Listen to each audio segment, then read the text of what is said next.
We're on the Lower Sioux Reservation in carpentry class.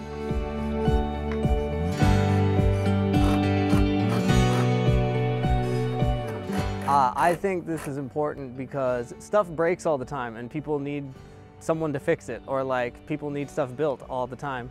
Yeah. And it's just good stuff, good knowledge to have. It's hard to overstate how much community input and thoughtful planning went into the Cankuya project, the construction and trades program partnership between the Lower Sioux, Minnesota West, and the Southwest Minnesota Private Industry Council.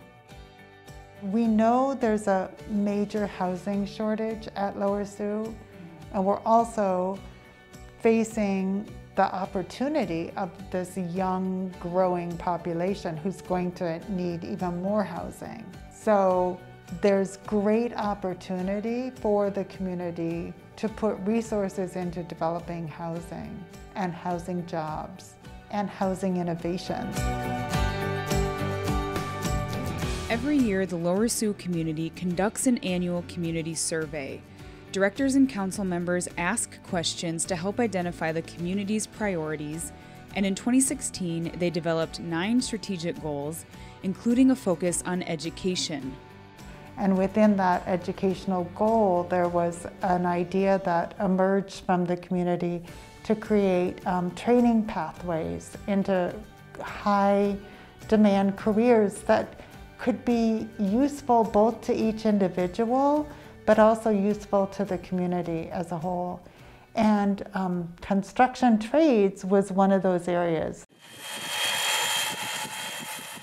Construction trades was identified as a #1 area of interest for people aged 18 to 39 years old, and the 8-month program started in October of 2020.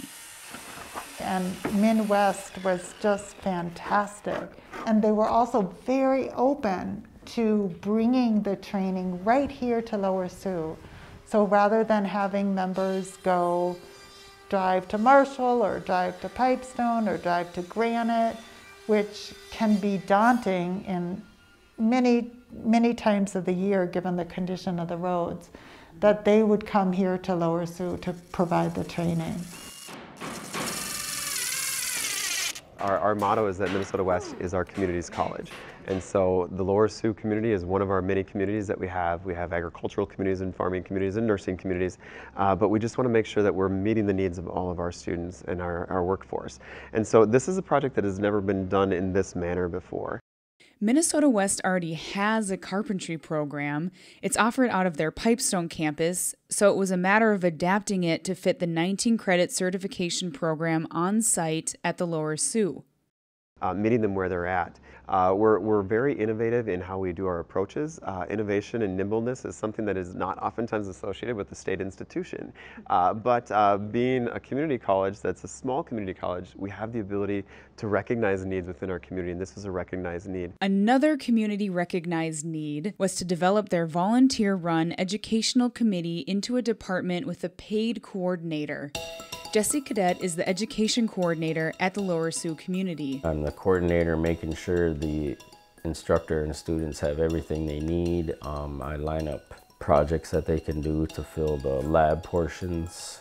I actually give the reins to the instructor as far as attendance and everything like that. Cadet said that he didn't think his educational path was ideal. Because of this, he wants to be a mentor to the students and guide them on their own educational pathways. There was such a stigma for the construction and trades over the past handful of years that we were trying to just see what that area had to offer. When the weather was less than ideal, Cadet helped to identify covered space for the students to work outside. They started by building sheds for the Elders Complex, where they learned about building a floor, walls, roofing, shingle, siding, soffit, fascia, and install a door. So they got a little taste of pretty much everything for the rough framing and exterior of buildings. Right now we're working on a couple decks. The decks are located behind the Government Center. Isaiah Piotr is the instructor of the class. This is his first time teaching, but after completing the 2-year carpentry program at Ridgewater College in Wilmer, he's been a foreman and worked in the field for 15 years. So yeah, like measure right here. and then just do the same down here. And just overhang it right so our day-to-day is kind of, in the mornings, we had been doing a little classroom, about an hour and a half to 2.5 hours of classroom. And then in the afternoons, we work on our lab, which is our projects. I really like working with my hands, so building the shed and wall framing has been my favorite so far. It's really cool to see a pile of lumber turn into something, and I just really like that, building things. It's cool.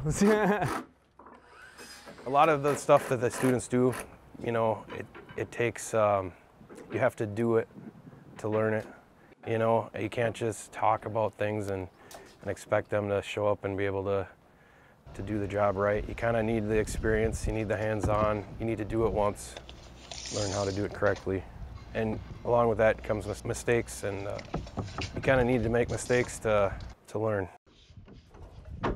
Piotr listed the many benefits of carpentry trades and of teaching, like meeting different people, sharing his gained knowledge. I like not having to do all the work.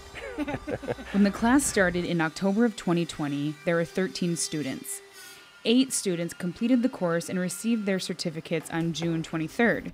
Of those 8, 2 are young women. Well, there was more women in the class before when it first started, but that was definitely one of the reasons that I did want to take it, because you don't see very women in trades, specifically carpentry. I even asked, we had like a little job interview panel thingy this morning, and I asked about women in trades, and one of the companies said that 98% of his workers are male. So, and he said most of the women that do work with his company are secretaries, like they're not actually out on the job or anything like that. So that is a big motivator to me.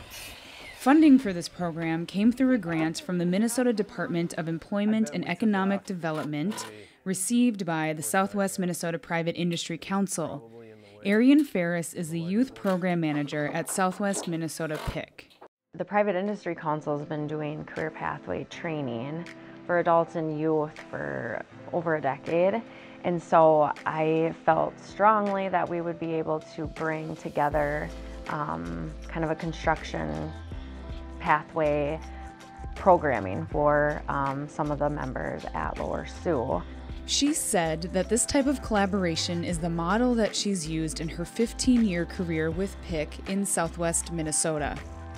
And you learn real quick, I think, especially in Southwest Minnesota, or more rural areas, that you can't do it alone, because we all have so many things that we can bring to the table and leverage. Ferris said PIC's career pathway programs tend to be geared towards non-traditional students, out-school youth, immigrant and refugee populations, and because of this, there's often a wraparound support piece. And to provide true support, Ferris said that everything that goes into it has to be student and community centered.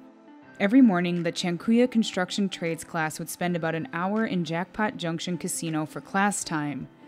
During one of their classes, PIC taught the students employability skills and about crafting self-promoting elevator pitches. But it's interesting because these elevator speeches, then we've learned that they're not a self-promoting culture.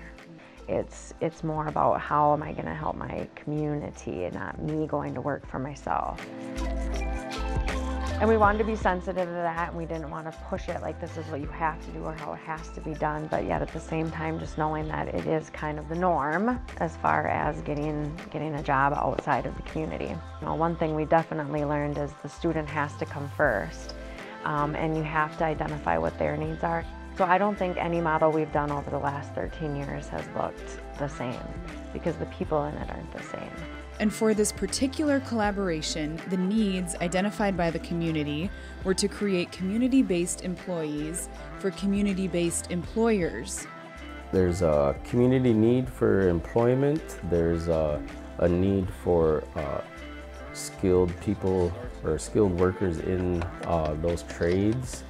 And there is also a need for us to have our own local businesses where our money is being outsourced outside of the community. So we want to have our own plumbers and carpenters and everything like that, so the funding stays in the community. And in fact, the next class will be plumbing. Minnesota West will be offering a plumbing certificate to students at the Lower Sioux starting in summer of 2021. Minnesota West is also working through the logistics of making the Lower Sioux a Minnesota West site, because when classes are offered at one location for more than 2 semesters in a row, that location must be an officially designated Minnesota West site so the college doesn't lose its educational accreditation. This is very important for us, with the idea that we don't want to just come in and do some quick training and be out with this one. Our commitment is stronger here, and so with the colleges saying that they were interested in making the Lower Sioux community as a site, it's demonstrated a longer-term commitment and that we want to build a relationship with the community.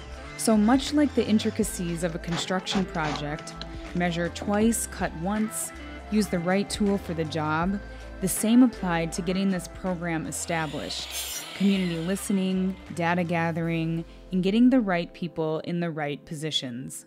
Congratulations! Construction and Trade, Cankuya.